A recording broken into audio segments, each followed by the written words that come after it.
There are places in this world where the wind speaks louder than people, where silence stretches like old wire fence across forgotten fields, and where pain isn't shouted or wept, but buried deep in fur and eyes and scars that never seem to fade. In one such place, in a dust-blown livestock auction on the edge of nowhere, a dog stood alone in a rusted pen, bones sharp under matted fur, eyes like winter storm clouds. They called him Lot 42, but he wasn't a number, he wasn't even a dog anymore, he was a ghost. Once maybe he'd had a name, a home, a purpose, but that had been burned out of him. What was left had teeth, and fear, and silence. The auctioneers didn't bother with hope, they just marked him dangerous, and moved on. People passed by his cage the way they pass wreckage on a highway, quickly, quietly, with a sick feeling in their stomachs. Don't look too long, don't feel too much, he's already gone. And maybe he was. Gone, that is. Some part of him certainly was. Until the girl came. She was small, 12 maybe, skinny in that way that says life hasn't been too kind, hair the color of old wheat, tied back with a piece of twine, boots too big, jacket too thin, and a harmonica tucked into her pocket like a secret. Her name was Willow, and she didn't walk through the auction like the others. She drifted, quiet as breath, eyes wide but not afraid. She wasn't looking to buy, didn't have a dollar to her name. She was just there, like something the wind carried in. She passed the pigs, the calves, the sheep with tags in their ears, and no idea where they were going. And then she stopped. Lot 42, the ghost dog. He didn't lunge, didn't growl, didn't move at all, just stared through the bars like he was staring through time. People said he'd bitten 3 handlers, smashed his teeth bloody against the gate, refused food for days at a time, a waste of space. But Willow didn't flinch. She just looked at him. And then, slowly, like it was the most natural thing in the world, she sat down, cross-legged in the dirt, back against the cage, and from her coat pocket she pulled the harmonica. She didn't say a word, didn't try to pet him, didn't try to reach. She just played. It was a broken kind of music, software uneven, a tune without a name, the kind you hum when you're trying not to cry. And the dog, he didn't bark, didn't snarl, didn't charge the gate. He turned his head just a little. And he listened. One ear twitched, then the other. And for the first time in what must have been years, his body stilled, not with fear, but with something else. Recognition. Not of the song, but of the feeling. That ache in the sound, that longing, that tired, trembling hope. He knew that. The auction went on around them, shouting, slamming gates, cattle being driven toward trucks and trailers and unknown fates. But inside that moment, time held its breath. A girl, a dog, a song. No one noticed.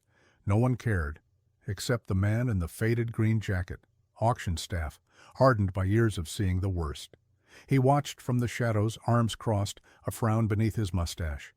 Then he did something no one expected. He walked over. "Kid," he said, "you don't want that one." Willow didn't look up, just kept playing. The man sighed. "He's broken." A pause. "Some dogs don't come back." She stopped playing, finally met his eyes. "I know," she said quietly. "So am I." The man didn't argue, didn't push. He looked at her, really looked, then at the dog. "Tell you what," he said, "if he comes to you, you can have him, free. But if he so much as snaps, he's gone. Understand?" Willow nodded. The gate creaked open. The auctioneer swore under his breath. "Don't be stupid," someone muttered. "That dog'll tear her apart." But Willow wasn't afraid. She didn't move, didn't call him, just lifted the harmonica again and played. The dog, the ghost, stood. His legs shook, every step unsure. He didn't rush, didn't stalk. He just drifted forward until his nose touched her knee, then her hand, then, finally. He laid down beside her, pressed his ribs into her side like he was remembering what warmth felt like. The barn went silent for a moment, a breath, a miracle. They called him Ghost after that. Willow named him. She said it fit, not because he was dead, but because he'd been lost between worlds, and now he was finding his way back. They walked home together that day, two shadows stitched together by silence and song. He didn't wear a leash, didn't need one. He followed her like he'd always been meant to, like he'd been waiting for her across 100 lifetimes. Healing doesn't come in thunderclaps. It comes in whispers, in the space between fear and trust, in nights where sleep finally comes without flinching, in mornings where you're not afraid to open your eyes. Ghost didn't turn into a normal dog overnight. He still flinched at loud sounds, still growled in his sleep, still had moments where the past rose up like a wave and tried to drown him. But Willow understood that, because she did too. No one knew where she'd come from. Foster care maybe, a group home that didn't ask too many questions. She didn't talk about it. But sometimes, late at night, when the wind howled against the windows, she'd sit on the porch with her harmonica. And Ghost would lie beside her, head on her lap, and together they'd play the sadness away. One note at a time, the town talked, they always do. Girls got magic, they said, turned a killer into a puppy. Must be some kind of whisperer. But it wasn't magic, not really. It was patience and pain, and the knowledge that sometimes the world breaks you so bad only another broken thing can understand. Years passed. Ghost's coat grew thick and soft again. He gained weight, strength. He still didn't let strangers pet him, still didn't bark, but he stayed by Willow's side, through school, through heartache, through the long, slow rebuilding of a life that had been shattered before it ever had a chance. And when Willow turned 16, when the state said she was old enough to choose where she wanted to be, she chose the little ranch on the edge of nowhere. She chose Ghost, and he chose her, every day, without fail.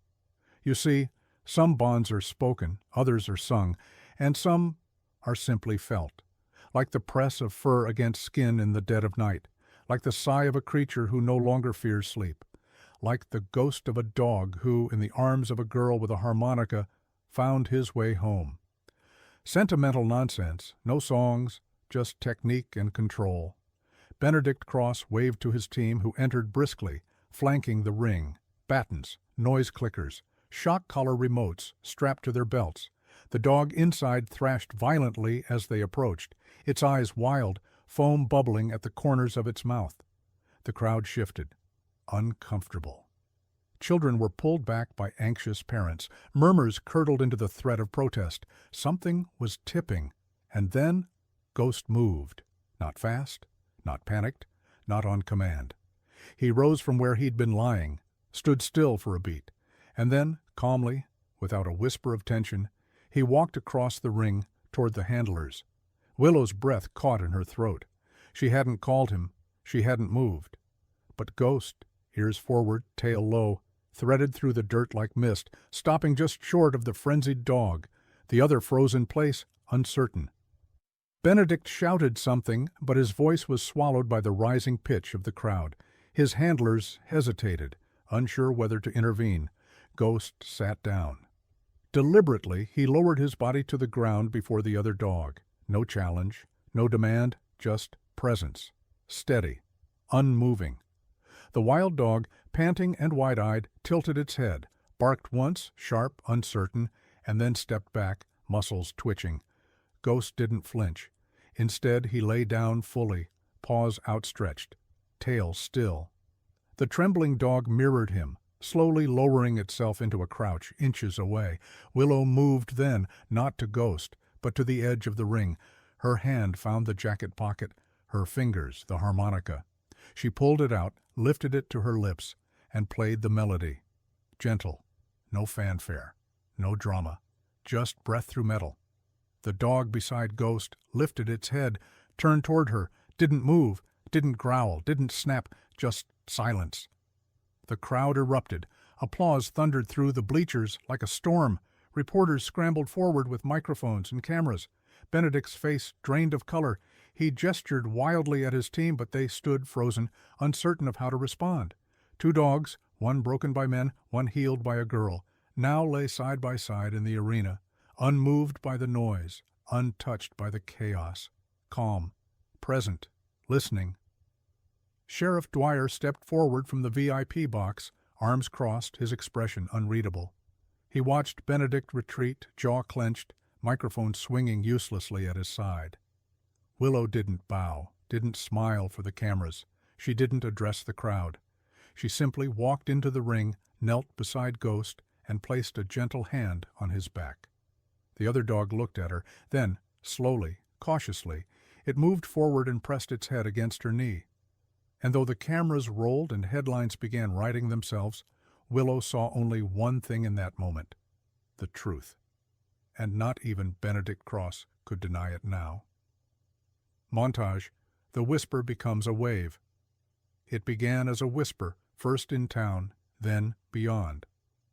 By morning, footage of Willow Hayes and the two shepherds had surged through regional broadcasts, then national ones. Headlines: The Girl Who Listened. No commands, just connection. The clip of Ghost lying beside the dangerous dog looped endlessly online. The harmonica melody behind it became a kind of lullaby for the disbelieving. At school, the hallway buzzed. Students who'd never so much as looked at Willow's locker now lingered nearby, watching her with awe and curiosity. But Willow moved through the noise the way she always had, quiet, steady, unaffected.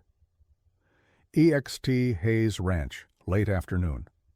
The real change had begun at home. Miriam Hayes, seasoned more than sentimental, stood at the paddock fence with a thermos of lukewarm coffee.